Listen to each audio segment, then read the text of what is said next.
We are live. Before we jump into our intro, I just wanted to let everyone know that ChatGPT is chomping at the bit to ask our guests a question.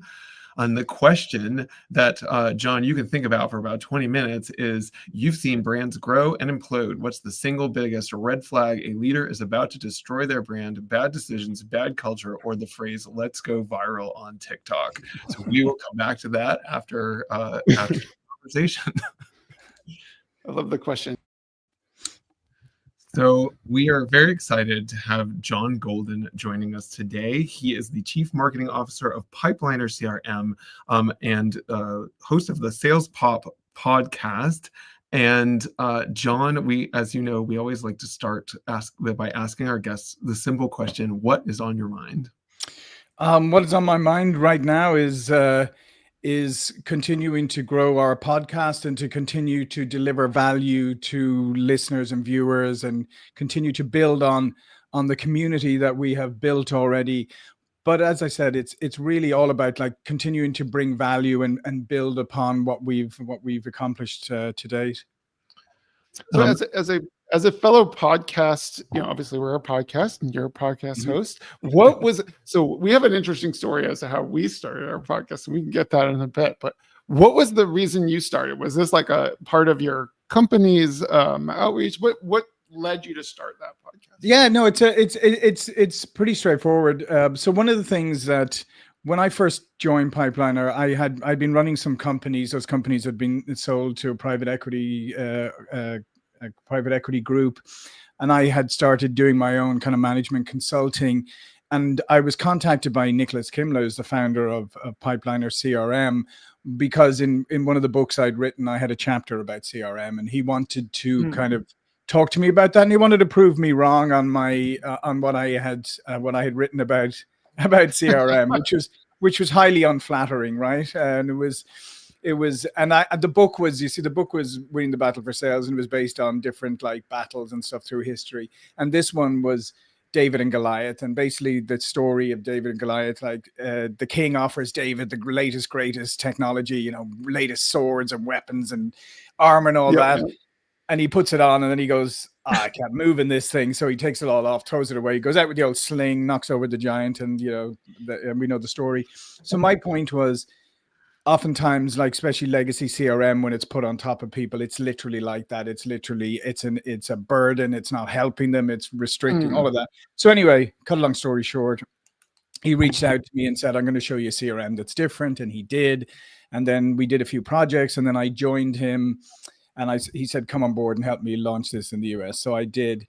And then one of the other things we shared in common was a big belief in education and learning, lifelong learning and professional development, and also the profession of sales as a profession, because it's so often sales is kind of looked down upon. It's like, I went and did a marketing degree in college, and then I came out and I discovered that there's, for every one marketing job, there's like 200, 300, 1,000 sales jobs. And if you don't get the marketing job, what do? You go to sales. And so you have a lot of people in sales who didn't want to be there, who maybe think that it's not a respectable professional. So we wanted to absolutely address that. So anyway, back to the podcast. About 2018-19 was migrating a blog, and then it was like, another blog and a product blog and stuff. It's interesting. So decided, why don't we do kind of an online magazine? And then we said, well, where would we get content from? And then we said, well, let's go just find interesting people and talk to them. And that's kind of the birth of it. So we started in around 2018-19, just started reaching out, looking for interesting people who had perspectives on sales. And then it expanded to marketing, leadership, etc. And we've over 1,600 episodes later. We're going 1,600. So I'm going to recap that to say you have the keep your enemies closer version of starting. Which is a fascinating story. And I have a question for you. Yes. On over 1,600 episodes, right? How do you grow your community? Yeah. Organically, do you recruit them? Do you promote? Do you not? What do you do? Yeah, it's really organic, and it's really a collaboration between myself and the guests, right? So what we do is obviously we do the episode, we then publish it obviously on YouTube, on the Sales Pop site. We do all the audio podcast platforms, and we generate a lot of assets around shorts and extracts, LinkedIn posts, and everything. So we publicize it extensively, but we also offer all of those assets then to the guest, and then they use their network to push it out as well. And that's really how it has grown. And the interesting thing, Elena, is when you do start to build a little bit of a reputation or whatever, is at the beginning, when my colleague Claudia was all the time reaching out, trying to find guests for us, and trying to explain why come on and all that. About 2 years ago, or a year and a half to 2 years ago, all these podcast agencies suddenly came on stream, right? And because now it's become a marketing strategy, most organizations saying to their executives, you need to be on podcasts, absolutely inundated and flooded with guests, right? We can't. Well, that's our experience. Yeah, we're turning away a lot of guests. Well. So it's organic, as I said. It's a partnership between us and the person we interview, and then obviously we integrate the content into Pipeliner and stuff, and we actually try to bring it into the product itself, so it's accessible there as well. So it's interesting as you're talking about that. We've been having, we are not anywhere near 1,600. We are very close to our 100th episode, which is, for us, we're feeling really great about. And we've talked a lot about guest strategy, and it's kind of an interesting, I think Eric sort of alluded to, like where you may have had the keep your enemies closer, beginning to your podcast. Our podcast was just like, Eric, Elena, and I had a conversation going on every Friday, and Eric literally said, if we recorded this, we'd have a podcast. And then we sort of had the same experience that you did, whereas like the easiest thing about podcasting, at least at this point in the podcast history, is to get guests. And so we're always booked out 5 months and whatever it is.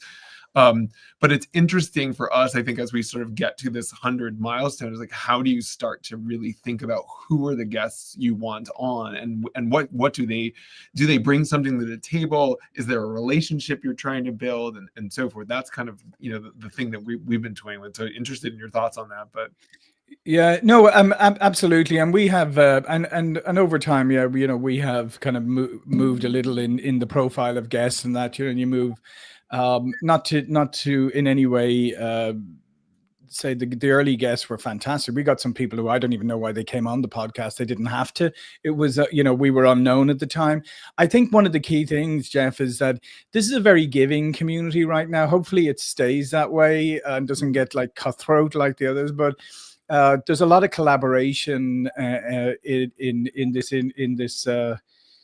initiative, around podcasting, and you'll find that sometimes if you outreach to people, you'd be surprised who would actually accept and come on and stuff. So that was always good. But as you start to develop, you start to really you start to understand the types of guests and the types of people and the types of ideas that will resonate best with your audience. And so you kind of naturally start to develop a kind of profile without even like I would say without even writing it down. You start to develop a profile, like Claudia, who looks after all the talent relations for us, like she can pretty tell in an email if somebody's going to be the right profile or whatever, and then maybe do some clarifying questions. So I think you become naturally a little bit more discerning as you go, and I think then you find your rhythm, because you also find the type of guest that you connect really well with, right?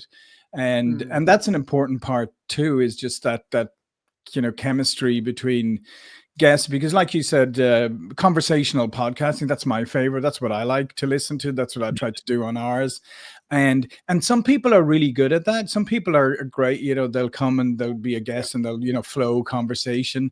You will find sometimes there are people who want, they want the questions in advance, they want everything laid out, and it's and sometimes that's okay, if that's what you want. Like I would do that, but sometimes that really interferes with flow, because I don't necessarily want to stay on topic. I want to stay topic adjacent to these, but if exactly. if the conversation takes an interesting twist, and I think it's interesting, I figure I'm a pretty good judge of this at this stage. I'm pretty sure the audience will find it. So I think also working with people who can flex. Yeah, I mean, it's funny as you say that. It's like I always tell people, I'm like, you will have no trouble, and especially on our podcast, we have three other people on there with you. Like, you're gonna have no trouble talking about the thing that you talk about all day long, every day for 30 minutes. I'm curious as to like what after. So go just this concept of 1600 episodes. It's just nuts to me. You must have been doing, even with five years in, you must have been doing these more frequently than one a week, like we were. Because during like 5 or 6 a week. Yeah, that's 5 amazing. or 6 a week. So you gotta have them live, right? Not edited. No, recorded. We turn them around in about 3 weeks and put them out. So we have, we're constantly, almost on a daily basis, we're publishing. But do you have a staff that does the editing, or are you doing all this yourself? No, I'm not doing it all myself. No, I have a nice a team around me that helps with this, and we have some outside resources as well. In our case, we are the team, and like we do these live. The reason we do them live is not because we have such an amazing live audience. It's because we want our guests to know that whatever you say is what is exactly going out. And there's it's good. No, we used to do everything ourselves at the beginning as well, but the beautiful thing nowadays is it's not expensive, and it's very easy to find like resources like through Upwork or whatever to help you. Even you start off slowly. It's such a different world we live in today, because all of this stuff is doable and it's manageable, even if you're doing it yourself or doing it with a small team. And then it's very easy to scale it. We had another guest on recently, and Jeff and I just had coffee with him last week, and he has a great podcast. Like he's like a drone. He does like drone videos. So he's at that at the beginning. And then he goes out on the street and he interviews all these people or whatever. And when he first started, I'm like, the reason we go live is because we don't want to have to edit a lot. And he's like, so it was interesting. 6 months after he started it, he was a guest on ours, and he's like, yeah, I'm like 60 videos behind right now. And so there's this issue when you're trying to get it perfect and get it really, really crisp. It has the potential to kill the whole effort unless you have the resources. Yeah. And I think what you want to do is you want to be careful of not over-engineering or over-sanitizing, if you like, because I think you lose a little bit of the essence in it. So generally speaking, like the interviews I record, they're pretty much go out as is. We just put the intro and the outro and all that, tidy up. Maybe there's some sound adjustment. But unless there's something, there's a technical issue or something happens in it, we don't really cut it out, because I think you can make it as professional as possible, but you just need to make sure that you don't lose the authentic nature of it and the because I always say to people who come on my podcast is I liken it to how I want it to go is like, when you're sitting on an airplane and you're really bored and you're just looking out the window, but there's two people in front of you and they're having a conversation, and suddenly like you're just listening and you just think this is a fascinating conversation. So that's what I try to recreate. Is it's a conversation between us and but it's like you're a fly on the wall in a conversation. You're a fly on the wall for other people, like a fly on the wall, just listening to two people have an interesting conversation. And I think that's what resonates best with people. And that's what people like. So I'd like to change the direction a little bit and ask you about the materials. You said that you produce a lot of assets and you encourage your guests to use them, right? So this very fun conversation then becomes a bunch of tiny little cuts of a fun conversation, and your guests do something with it. What do they do? Do you educate your guests? And do they do it? Do they do anything with it? Do they do anything with it? Exactly. So I'd love to talk about that effort and how you just asking for a friend, by the way. Yeah. Well, no, I'm very transparent because, like I said, what I like about podcasting right now is that it's a community and that we can all help each other. So One of the things we do, I came across this tool a couple of years ago called Pod Squeeze, right? Mhm. And I talked to the guys, two young guys out of Portugal who built this tool, and you know, they've been iterating it over the last year or two. It's great.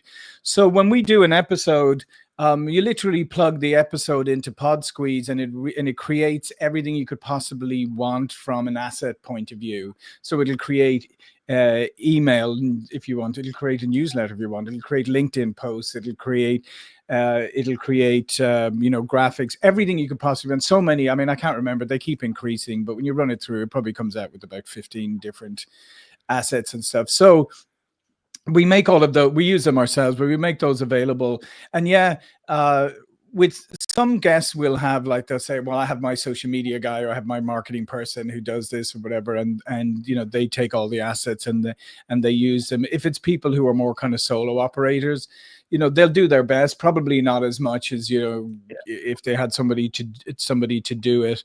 But basically, then how you can use them is, you know, shorts on LinkedIn, and US consumption of just shorts is very high. We've just found, like, you know, they're really, really high because we have no attention. We have no attention span left. Yeah, exactly.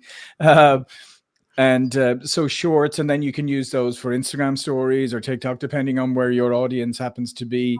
You know, LinkedIn, obviously, you can do posts, you can do clips there, you can do all of that too. So there are so many different ways. You know, we embed a lot of the content. We do our product newsletter, but in our product newsletter, we always have some of the podcast content available as well. So we just put it out in as many places as possible. And like I said, some guests, particularly those who have, you know, robust social media and marketing efforts themselves, will immediately plug it in. And so yeah, it runs a spectrum. But nowadays, I find people are more inclined, you know, to use this because they're coming on your podcast for a reason, right? They're not just coming on because they want to, Right. you know, as fascinating as I am, right? They're not just coming on because they just think, I just want to have a conversation with John. They're coming on because they want this to be an asset for them. They want this to be credentialing and validating. So there's an inherent motivation for them to actually publicize this as well. And I love to send to people when they get good viewerships or whatever, just send them a quick note and say, congratulations, you know, you got 5,000 views, you got 10, but do you or whatever. send them a sales pop hat like we send our guests? No, I don't. And I actually feel like I've been trying to avoid that topic because I feel bad that I don't now. Now your listeners will find out and you are in trouble. I'm in trouble. Yeah, they'd be saying, yeah, hang on a second, that guy never sent us anything. Well, so podcast shaming is allowed still in our there society. you go. So promote the crap out of this episode. You get a hat, and I don't know if Eric shared with you that if you get to 1,000 views, which has only happened so far once, there's a mug involved too. And I know that's even better than yes. And we would have to do some serious thinking, because the last time I shipped a mug, one time I shipped a mug to Elena and it broke, and that's why we don't do mugs in general. So, you know, apparently there's also shipping considerations in podcasts. You know, who knew? Right? Yeah. Well, so I actually want to take this conversation a little bit further and say and understand. I mean, obviously you started this, you're talking about what the guest gets out of the podcast. Interested in understanding from you sort of what do you get out of the podcast from a business perspective, and how are you doing that? You know, it's interesting because I think I've convinced more than like 10 people to start podcasts, and the pitch I always give them, I said, it's not necessarily as much about your audience, but about the relationship you create with the guests that you have. So I wonder if you A, believe in that, and B, you know, how do you use the podcast in your business? Yeah, no, absolutely. So first and foremost, as I said, I want to create valuable content that people can use. So that's the overarching one. But let me slice that a little bit. Let me just talk first about the guests, right? So yeah, part of it is building fantastic networks with guests that I can, and it's funny, isn't it? You know, from doing a podcast, you spend 30 minutes on a podcast with somebody, you have a real connection with that person, right? Absolutely. You know, much faster than you would if you just had a a conversation with them or whatever. So I find that is a great foundation. And then what we've done over the years, we've had lots of different things. Like I will sometimes do live live LinkedIn sessions on a particular subject, and I just go through the podcast and say, okay, I want to talk about AI sales tools, and I'll look at just back of my guest list who could be good on that, and I'll just call up 3 of them and say, do you want to come on a panel discussion on this? And yeah, they're there immediately. So, and we've actually taken that offline as well, where we've done if we're doing events, like sometimes we do breakfast events in cities, and it's fantastic now. If I say, for instance, we're going to do a breakfast in Atlanta, I'd immediately can reach out to previous guests and say, do you want to come be a speaker? And they will, and they'll give up their time. Like, I think maybe in all the time we've done this, I think I've only had one person who said, yeah, but you need to pay me. I mean, right. And it was your answer, no, we don't. We're just my answer was, yeah, I'd love it, but we can't. Like I have 1,600 other guests that I could talk to. Yeah. So the nice thing is there you have built in, you have people you can reach out to at any time, and and we try, and eventually you'll get some kind of business referrals. But that's not. But if you start out with that in mind, it's kind of tacky and it's not going to work, right? Right. Yeah, just. But actually, with 1,600 episodes, are you bringing the same guests back multiple times? Are you like, that's the thing that we haven't done a lot, because we only have 100 episodes. We've had probably, or 90 episodes. We've probably had 85 different guests. We haven't really had one episode we have where we brought people back. But are you having people who repeat? And by the way, when you look at like Joe Rogan and Travis Kelce and all these, really big podcasts, they're always bringing people back because they find like the good guests. So are you finding that, or are you doing different people every time? No, I find that now I don't do it as, it's not a deliberate strategy right now. It's something that's happened organically. What'll often happen now is somebody will say, who I've interviewed before, will say, I've got a book coming out in March. Would you be interested in having me back on? Or I've launched this new initiative. Would you be? And so it tends to come the other way. But I mean, I'm always, I love that when somebody wants to come back. I mean, that's a great compliment to begin with. And also it is nice because then you can go back and say, oh yeah, they were actually very interesting. So now we can build on this and maybe go deeper. So yeah, it happens, but it's kind of happens organically. It's not a strategy. We're not, maybe in the future when we have more time, we can do that, deliberately. But right now it happens organically. And I like where we have more time, John. What's that? I said, is there a future where we have more time? Oh goodness, I hope so. My retirement, maybe. And then all your guests are coming to a party. No, exactly. As long as they're not coming to my wake, that'll be all right. I'm going to break in because we promised at the very beginning of this episode that we would answer ChatGPT's question. I will give you fair warning, John, that my last corporate job a couple years ago that I left, this question is near and dear to my heart, I was the head of marketing at Cracker Barrel. So thankfully he wasn't head of marketing in the last few months. Not recently. I did not do this, but anyway, it's very apropos, right? You've seen, so ChatGPT asked, you've seen brands grow and implode. What's the single biggest red flag a leader is about to destroy their brand? Bad decisions, a bad culture, or the phrase "let's go viral" on TikTok? So.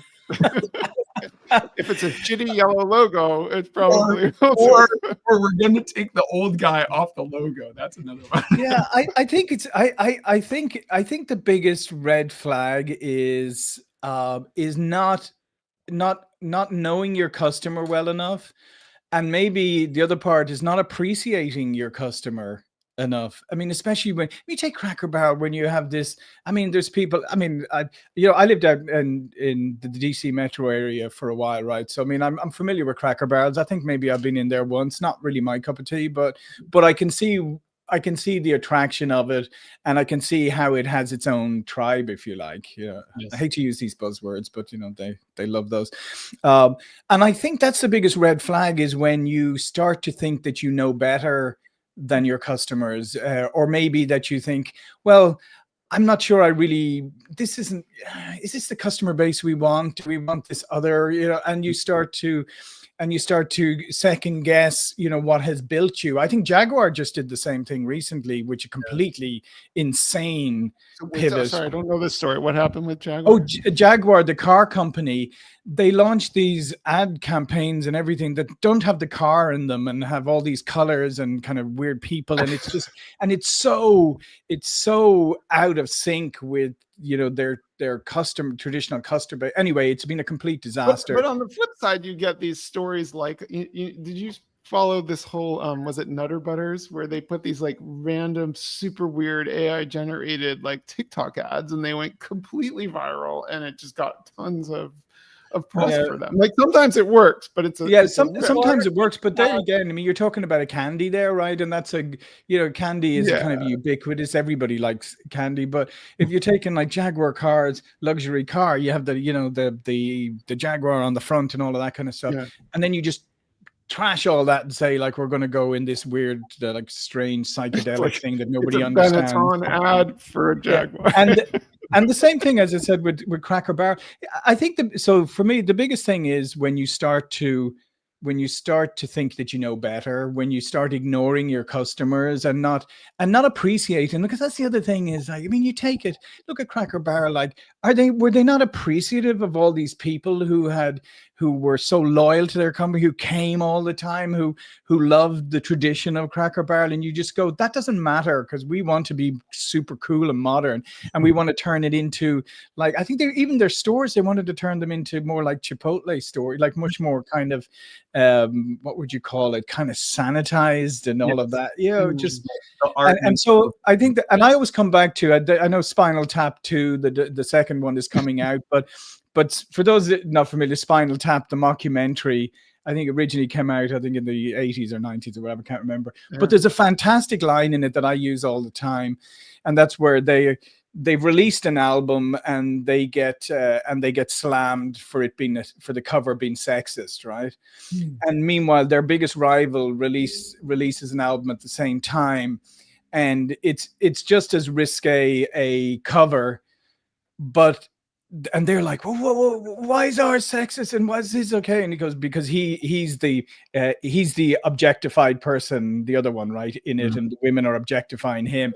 On the Spinal Tap one, the men are objectifying the women, and so it's like, no, this is, they're saying yours is sexist, his isn't, because of that. And then the line that I always quote is sobering: is a thin line between brilliant and stupid. But like, and do you know the comedian? Do you know the comedian Josh Johnson? He's like one of the hosts of The Daily Show, and there's like a little clip I've seen of him talking about Cracker Barrel, and it's very funny because he's like, the old logo was great. It had a barrel and an old guy. So anyway, but like he also says, like, objectively, it's a crappy logo that they put out. Like, I almost feel like if they had made the logo not so hideously stupid, like, in other words, I get it, there's a fine line between stupid and genius, but this was a fine line between stupid and really stupid. Yeah. And that's what I was saying. I just think it's always dangerous when you start to be too clever, right? And I think that's what we see in these instances and it probably sounds great on a corporate retreat with the marketing, with the advertising agency, and you're all sitting there, and you're all sipping wine, and you're going, yeah, this is beautiful. And then, but you're making decisions without your customer being in the room. Right, exactly. Well, and I will say it's interesting because I don't know if there's one of Seth Godin's books. He basically summarizes marketing as fundamentally essentially this idea of people like me do things like this. Right. This is your idea of a tribe, right? Right. And so it's fascinating, I think, to your point about when you lose track of who that tribe is, or you do something that makes them not want to connect with your brand. And so without getting too political here, like what happened with Tesla was that suddenly you had a bunch of people who bought Teslas because it made them feel like it was, signaling their sort of greenness, their, progressiveness or whatever. And suddenly you have the owner of the authoritarian CEO in the world. CEO of the company basically being like, I don't want to be associated with that. That's not my tribe. And now you have people literally like taking a bath and losing $20,000 trying to just get rid of their Tesla. But at least I'll tell you, Jeff, at least I have some respect for those people who put their cars up for sale. I have zero respect for the people who stick a $5 bumper sticker on the back saying, I bought this before Elon, or I'm anti-Elon, or I'm thinking, no, you're not. That's just being pathetic. If you really feel strongly about it, go sell your car. If you're not going to sell your car, then stay quiet. Right. Absolutely. Well, and the people I really have no respect for are the ones who actually looked at, even before Elon went crazy, in the press, the ones who bought the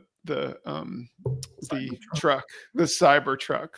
Like that's just that is like the Cracker Barrel logo of cars. You know something, and it's so funny because we were talking about that the other day, not to get off topic, but there's tons of them around here in San Diego, right? And we're just noticing, like, and when they first came out, everybody was like, whoa, look, oh, there's a Cybertruck, and now it's just like, and now you kind of feel like, I'm glad I wasn't one of those people, because it's kind of, I feel like it's one of those things where you go, this looks really cool and different and everything, and then 6 months later you're going, it's not that cool. Well, and actually, if you want to know when I really knew this was a bad idea, was when I had my daughter and her two friends, and I'm bringing them to their gymnastics class, and one of them sees the first Cybertruck they've ever seen in real life driving by, and she goes, what is that Roblox crap? Yeah, I know.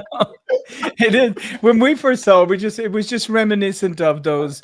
It looked like it belonged on, like, those early sci-fi series that used to be in, like, in the 70s and 80s. It just looks like it would be perfect in one of those. Doctor Who. It's like a Spaceballs version of a starship. Yeah. There you go. Well, my thing about the Cybertruck was, there was a period of time where people were just, every time you hear all these stories where people flipping off the Cybertruck, and I remember I was teaching marketing at the time at the UMass Boston, and I said to my students, like, if your car is basically a middle finger to other people, don't be surprised if people give you the middle finger. Yeah, it is super. It is really interesting. But yeah, getting back to the brand, the mistakes. I think that's the key one, is losing track of who your customers are. It's not appreciating who they are. I mean, it's fine if you decide at one stage that you want to go after a completely different community or audience of people. But, understand that that's going to be a risk, and understand that you're probably not going to, if it doesn't work out for you, you're not going to be able to turn around and go, oh, sorry for all those people I drove away. I would like you to come back now, please. Yes, you've blown up all of them. Yeah. So, John, this has been so much fun, and I would love to keep this going, but we have come, actually past the end of our half-hour main section.